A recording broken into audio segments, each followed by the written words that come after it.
い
ただきます。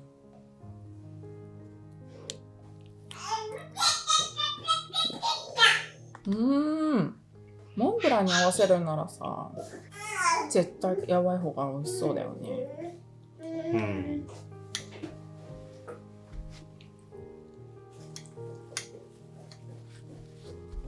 とろけるプリンっていうすっごいトロトロのプリンが昔売ってて、それがすごい好きだったんだよね。あとはジャージー牛乳プリンとか。1個あっという間だな。言ってた。ジャージー牛乳プリンなの。プッチンプリンじゃない？定番は。やっぱりちっちゃい時にさ、よく食べたものって言えばさ、プリンといえばさ、プッチンプリンだよ。プッチンプリンに似たようなプリン、うちにはあったけど。おー。なんかヤクルトとエリーみたいな？エリーって知らん？エリー。何それ？ヤクルトの偽物。嘘？知らないの？売ってるでしょ。緑の蓋のエリー。嘘？あれって売ってないの？普通に。